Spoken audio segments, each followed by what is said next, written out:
दोस्तों, मैं हूं लोकेंद्र मिश्रा और आप सबका स्वागत है इस वीडियो में। Hindi literature optional BPSC 66th mains का ये पेपर है। इसके बारे में हम डिस्कस करने वाले हैं कि क्या क्या चीज़ें पूछी गई हैं, कैसे कैसे प्रश्न पूछे गए हैं, इसके बारे में हम चर्चा करने वाले हैं।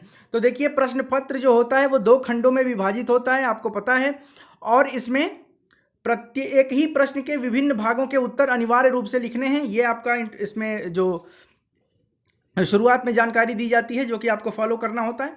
अब हम आते हैं खंड क में। देखिए, दोनों ही खंड से 3-3 प्रश्न करने हैं। एक प्रश्न 50 नंबर का है और पहला प्रश्न जो है वो है मध्यकालीन साहित्यिक भाषा के रूप में अवधी भाषा के विकास पर विचार करते हुए अवधी भाषा में रचित भक्ति काव्य का अनुशीलन कीजिए। तो आपको इस प्रश्न में बताना था कि अवधी भाषा का विकास मध्यकाल में किस तरह से एक साहित्यिक भाषा के रूप में हुआ।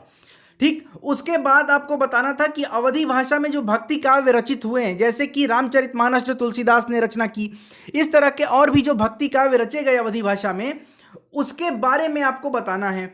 दूसरा प्रश्न है मानक हिंदी के प्रमुख व्याकरणिक लक्षणों की विवेचना कीजिए। मैंने जो इस बार प्रैक्टिस कराया था मंथली पेड प्रोग्राम में, उसमें बताया था कि मानक हिंदी की विशेषता क्या है और उसका विकास कैसे हुआ, उसके विविध बिंदुओं पर चर्चा करनी थी। तो एक प्रश्न वो है। ये 2 प्रश्न। तीसरा प्रश्न है स्वतंत्रता के बाद भारत संघ की राजभाषा के रूप में हिंदी के विकास के विविध पक्षों का विश्लेषण कीजिए। यहां आपको बताना है कि स्वतंत्रता के बाद भारत संघ की राजभाषा के रूप में हिंदी का विकास कैसे हुआ, ओवरऑल हिंदी का विकास नहीं बताना था। उसके बाद है हिंदी सूफी काव्यधारा की प्रवृत्तियों एवं उपलब्धियों की व्याख्या कीजिए। यह प्रश्न डिस्कस किया गया था। आपको याद होगा जो वीडियो बनाया गया है भक्ति काल का, उसमें जब सूफी काव्यधारा मैंने पढ़ाया तो सूफी काव्यधारा की प्रवृत्तियां क्या है उससे संबंधित सारे पॉइंट उस वीडियो में डिस्कस किया गया है। प्लेलिस्ट में आप जाकर वो वीडियो भी देख सकते हैं। उसके बाद हम आते हैं 5वें प्रश्न की ओर। 5वां प्रश्न है छायावाद और रहस्यवाद का अंतर स्पष्ट करते हुए छायावाद के काव्य वैशिष्ट्य का निरूपण कीजिए। तो रहस्यवाद तो बताया जा चुका है, रहस्यवाद हमने डिस्कस किया है भक्ति काल के वीडियो में ही, लेकिन छायावाद पर अभी तक हम पहुंचे नहीं हैं यूट्यूब पे, तो ये नहीं डिस्कस्ड है। हिंदी उपन्यास के विकास की रूपरेखा स्पष्ट कीजिए, ये प्रश्न है। अगला प्रश्न है कबीर की प्रासंगिकता की युक्ति युक्त मीमांसा कीजिए। कबीर दास वाला टॉपिक खत्म हो चुका है, वीडियो में पढ़ाया जा चुका है। अब आपको बस ये देखना है कि कबीर दास प्रासंगिक हैं आज के समय में, तो क्यों प्रासंगिक हैं। आपको उदाहरण के साथ साथ इस प्रश्न को आगे हल करना होगा। 50 नंबर का ये भी था। फिर आते हैं सूर की राधा हिंदी साहित्य की अनुपम सृष्टि है, स्पष्ट कीजिए। एक प्रश्न ये है सूरदास से। अगला जो प्रश्न है ये भी डिस्कस्ड क्वेश्चन है, सिद्ध कीजिए कि तुलसीदास भारतीय संस्कृति के सच्चे आराधक और गायक रचनाकार हैं। अब देखिए, इस प्रश्न में क्या करना है। इस प्रश्न में आपको बताना है कि तुलसीदास ने जो भी रचनाएं लिखी हैं वो भारतीय संस्कृति को कैसे बढ़ाती है, भारतीय संस्कृति के जो मूल्य हैं वो तुलसी की रचनाओं में किस तरह देखने को मिलते हैं, तुलसी की रचनाओं में समन्वय कैसे है। भारत की संस्कृति समन्वय की संस्कृति है, तो संस्कृति तुलसी का समन्वयवाद क्या है, तुलसी का लोकमंगल क्या है, तुलसी भारतीय संस्कृति को किस प्रकार से देखते हैं, ये क्वेश्चन डिस्कस्ड क्वेश्चन है। ये अगर आप तुलसीदास वाला टॉपिक देखेंगे तो तुलसीदास का जो वीडियो बनाया गया था उसमें इस चीज के बारे में डिटेल में डिस्कस किया गया है। अब आते हैं गोदान में प्रेमचंद्र का समग्र जीवन अनुभव अपनी विशदता के साथ अभिव्यंजित हुआ है, सोदाहरण प्रकाश डालिए। इस प्रश्न को हल कैसे करना था। इस प्रश्न में आपको यह बताना है कि प्रेमचंद का जो अपना खुद का जीवन अनुभव है उसको उन्होंने गोदान में किस तरह प्रयोग किया है, और गोदान से आपको कुछ पॉइंट्स, कुछ स्टेटमेंट्स भी लेने हैं जो कि उदाहरण के तौर पर आप देंगे। और यहां पर गोदान से आप वो कौन से पॉइंट लेंगे, तो गोदान से आप वो लेंगे जहां पर कृषकों की स्थिति खराब दिखाई गई है, जो इस तरह की चीजें हैं वो आपको इसमें लेनी होगी।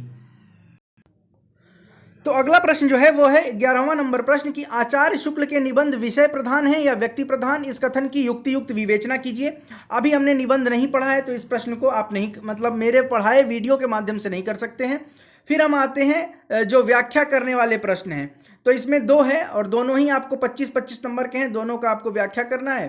जैसे पहला क्या है, जय घोष तुम्हारे चारण होंगे हत्या रक्तपात और अग्निकांड के लिए उपकरण जुटाने में मुझे आनंद नहीं।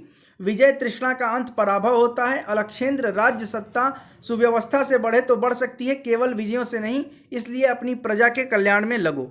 ये किसका है आप बताइएगा कमेंट करके कि किस किताब से ली गया है, आपके किसी पाठ्यक्रम में जो चीज़ें हैं उसी में से ली गई हैं। उसके बाद से वह रहस्यमयी व्यक्ति अब तक न पाई गई मेरी अभिव्यक्ति है, पूर्ण अवस्था वह निज संभावनाओं निहित प्रभावों प्रतिभाओं की, मेरे परिपूर्ण का आविर्भाव, हृदय में रिस रहे ज्ञान का तनाव वह आत्मा की प्रतिमा। तो ये दोनों तो जो हैं वो आपको व्याख्या करने थे। अब हम बात करें कि हमारे अब तक के पढ़ाए गए वीडियोस के माध्यम से आप इसमें से कितना प्रश्न कर सकते थे। पूरा सिलेबस बिल्कुल अभी कवर नहीं किया है हमने, लेकिन आप देखिए क्या क्या कवर कर सकते हैं। इसके बारे में कवर कर सकते हैं, इसका आधा क्वेश्चन आप लिख सकते हैं जो रचित भक्ति काव्य वाला है, और विशेष तौर पे इसके बारे में अवधी भाषा का विकास कैसे हुआ ये अभी हमें डिस्कस करना बाकी है। मानक हिंदी का व्याकरण ये आप कर सकते थे अगर आप आंसर राइटिंग प्रोग्राम में जुड़े होते, उसमें ये बताया गया था। ये वाला क्वेश्चन अभी नहीं कराया गया है, ये वाला क्वेश्चन आप कर सकते थे। मतलब 3 प्रश्न आप कर सकते थे, पहला क्वेश्चन, चौथा क्वेश्चन और दूसरा क्वेश्चन। तो 3 ही तो करना है आपको, इसमें से 3 ही तो करना है ना। पहले पार्ट से आपको 3 क्वेश्चन करने हैं और दूसरे पार्ट से 3 क्वेश्चन करने हैं। तो आसानी के साथ आप चाहते तो अभी तक के वीडियो और आंसर राइटिंग प्रोग्राम में जुड़ने के बाद आप 3 क्वेश्चन खंड क के करने के लिए सक्षम थे। आते हैं खंड ख की तरफ। खंड ख में कबीर की प्रासंगिकता, ये वाला प्रश्न आप कर सकते थे क्योंकि कबीर पूरा पढ़ा दिया गया है। तो उदाहरण के साथ अगर आप चाहें तो कबीर की प्रासंगिकता को दिखा सकते हैं। वर्तमान परिस्थितियों से जोड़कर आपको दिखाना है कि कबीर की रचनाएं, कबीर के दोहे, साखी, सबद, रमैनी, जो भी कबीर का है वो किस तरह से वर्तमान के परिस्थितियों में कैसे वो बिल्कुल सटीक बैठता है, ये आपको इसमें दिखाना था। सूर की राधा हिंदी साहित्य की अनुपम सृष्टि है। उसके बाद है ये 9वां प्रश्न। चलिए 8वां प्रश्न मैं मानता हूं कि अभी तक के पढ़ाए गए से शायद आप न कर पाते, लेकिन 9वां प्रश्न आप फिर कर सकते हैं। सिद्ध कीजिए तुलसीदास भारतीय संस्कृति के सच्चे आराधक और गायक रचनाकार हैं। तुलसीदास वाला वीडियो लगभग 1 घंटे का होगा मेरे हिसाब से, वो देखने के बाद 50 नंबर का ये क्वेश्चन आप अटेम्प्ट कर सकते थे। तो 2 क्वेश्चन इसमें से हो गया। आगे बढ़ते हैं। अगला प्रश्न है 10वां और 11वां। चूंकि अभी गोदान नहीं पढ़ाया गया है, लेकिन गोदान आंसर राइटिंग में कराया गया था, तो चाहते अगर आप आंसर राइटिंग में जुड़े होते तो गोदान का कुछ हद तक ये लिख सकते थे, लेकिन अभी ये वीडियो के माध्यम से नहीं पढ़ाया गया है। आचार्य शुक्ल का निबंध और उसके बाद से व्याख्या तो खैर पढ़ाना भी नहीं है मुझे यूट्यूब पे, मैं व्याख्या हर चीज़ का तो करा नहीं पाऊंगा। हाँ, बस व्याख्या कैसे करते हैं इसके बारे में मैं बता चुका हूँ काफ़ी सारे वीडियोज़ में। चाहे वो पद्य के जब भी वीडियोज़ पढ़ाए गए हैं तो उसमें हर एक रचनाकार के बाद उसकी रचना की व्याख्या कैसे करनी है इसका एक प्रारूप बताया था मैंने।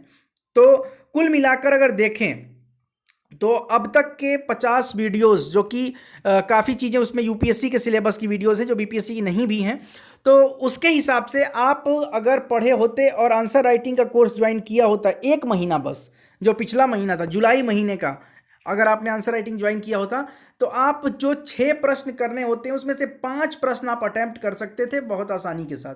मतलब 250 नंबर के क्वेश्चन आप अटेम्प्ट कर सकते थे, लेकिन अटेम्प्ट पूरा 300 का करना होता है, तभी आपको उसमें से नंबर कटता भी है। तो 50 नंबर, चूंकि अभी वीडियोस आगे नहीं बनाया गया है तो वो आप छोड़ सकते हैं, लेकिन 5 प्रश्न आसानी के साथ आप हल कर सकते थे अब तक के पढ़ाए गए वीडियोस और आंसर राइटिंग प्रोग्राम से जुड़ के।